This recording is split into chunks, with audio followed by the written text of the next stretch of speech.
ఈరోజు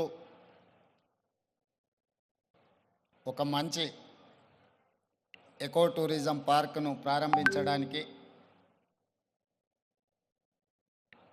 ఎకో టూరిజంను ఒక మంచి పర్యాటక కేంద్రంగా వ్యాపార దృక్పథం కాకుండా ఒక పర్యాటక క్షేత్రంగా తయారు చేసి రామ్దేవ్ గారు దాదాపుగా 25 సంవత్సరాల తన అనుభవాన్ని ఆదాయాన్ని ఈ 150 ఎకరాలలో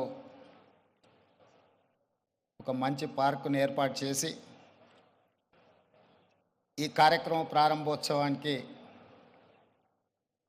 నాతో పాటు మెగాస్టార్ కేంద్ర మాజీ మంత్రివర్యులు మనందరి అభిమాన నాయకుడు చిరంజీవి గారిని ప్రత్యేకంగా ఆహ్వానించి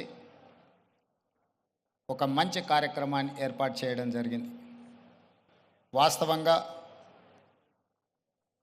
మా ప్రభుత్వం ఏర్పడిన తర్వాత అధికారులతో మంత్రులతో చర్చించి తెలంగాణ రాష్ట్రం ఐటీ ఫార్మా రంగాలలో రాణించడం, ఇన్ఫ్రాస్ట్రక్చర్ రంగాలలో దేశంలోనే ప్రముఖ సంస్థలు తెలంగాణ రాష్ట్రం నుంచి ఈరోజు నిర్మాణ రంగంలో రాణించినాయి. ఇక తెలంగాణ రాష్ట్రానికి కావలసింది temple tourism, health tourism, eco tourism. ఒక రాష్ట్రం యొక్క ఆదాయం పెరగాలి, ఒక రాష్ట్రానికి గుర్తింపు రావాలి అని అంటే పరిశ్రమలు, పెట్టుబడులే కాదు, ఆ రాష్ట్రంలో ఉన్న టెంపుల్ టూరిజం, ఎకో టూరిజమే ఆ రాష్ట్రం యొక్క ఆదాయాన్ని పెంచడమే కాకుండా రాష్ట్రం యొక్క గుర్తింపు గౌరవాన్ని కూడా పెంచుతుంది. ఈరోజు మనకు సంబంధించిన మిత్రులు కావచ్చు, బంధువులు కావచ్చు, చాలామంది వాళ్ళ పిల్లల పెళ్ళిళ్ళు చేయాలన్నా, శుభ కార్యక్రమాలు ఏమైనా చేయాలి అని అంటే మన ప్రాంతం కాకుండా రాజస్థాన్కో లేకపోతే ఇతర దేశాల్లోకి వెళ్ళి అక్కడ కార్యక్రమాలు చేసుకుంటున్నారు. దానికి ప్రధానమైన కారణం ఆ ప్రాంతంలో ఉండే టెంపుల్ టూరిజం, అదేవిధంగా ఎకో టూరిజం. వీటితో పాటు ఎవరిని కదిలిచ్చినా మన వాళ్ళని బెంగళూరు జిందాల్లో జాయిన్ అయినని కొంతకాలము అని చెప్పి చెప్తూ ఉంటారు. మనం ఈరోజు మందిరాలను దర్శించుకోవాలంటే తమిళనాడుకో ఇతర రాష్ట్రాలకో వెళ్తున్నాం. ఫారెస్ట్లో ప్రకృతి సహజ వనరులను చూడాలి అంటే మధ్యప్రదేశో లేకపోతే ఇతర రాష్ట్రాలకు వెళ్తున్నాం. అదేవిధంగా హెల్త్ టూరిజం విషయంలో కూడా మనం ఎక్కడెక్కడికో వెళ్ళాల్సిన పరిస్థితి.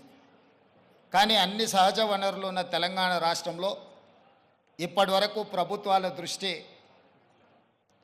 ఈ హెల్త్ టూరిజం మీద, ఎకో టూరిజం మీద, టెంపుల్ టూరిజం మీద ఫోకస్ లేకపోవడం వల్ల అద్భుతమైన ఆలయాలు ఉన్న తెలంగాణ రాష్ట్రం, అది 1000 స్తంభాల గుడి కావచ్చు, యునెస్కో గుర్తింపు పొందిన రామప్ప మందిరం కావచ్చు, లేకపోతే శ్రీశైలం కావచ్చు, రాజన్న వేములవాడ రాజన్న మందిరం కావచ్చు, ఇట్లాంటి చాలా మందిరాలు, ప్రపంచ ప్రఖ్యాతిగాంచిన మందిరాలు మన దగ్గర ఉన్నాయి.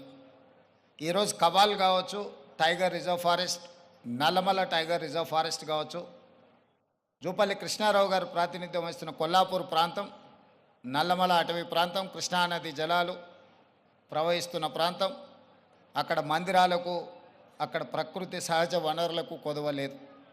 మల్లెల తీర్థం లాంటి ప్రాంతాలు మన దగ్గర ఉన్నాయి. కానీ వీటికి ఇవ్వాల్సినంత ప్రాధాన్యత, తీసుకురావాల్సినంత గుర్తింపు తీసుకురాకపోవడం వల్ల మన రాష్ట్రంలో temple tourism, eco tourism, health tourism వెనుకబడుతున్నది.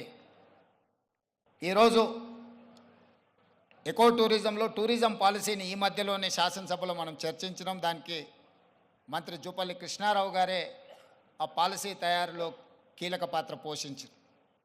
రాబోయే కొద్ది రోజుల్లో టూరిజం పాలసీని తీసుకొచ్చి టూరిజం పాలసీలో ఎకో టూరిజంను ప్రోత్సహించాలని ఈరోజు మన ప్రభుత్వం ముందుకు వెళ్తున్నది. కానీ ప్రభుత్వానికంటే ముందే ఎకో టూరిజం ఈరోజు రామదేవరావు గారి ఏర్పాటు చేసిన 150 ఎకరాలలో ఒక అద్భుతాన్ని సృష్టించిండు. ఈ అద్భుతం వారికి ఒక్కరికి ఆదాయం తెచ్చిపెట్టేది కాదు, రాష్ట్రానికి కూడా ఆదాయం తెచ్చిపెడుతుంది, రాష్ట్రానికి కూడా గుర్తింపు గౌరవం తెచ్చిపెడుతుంది. ఈరోజు మనం మొక్కలు కొనాలంటే గోదావరి జిల్లాలకు వెళ్ళాల్సిన పరిస్థితి.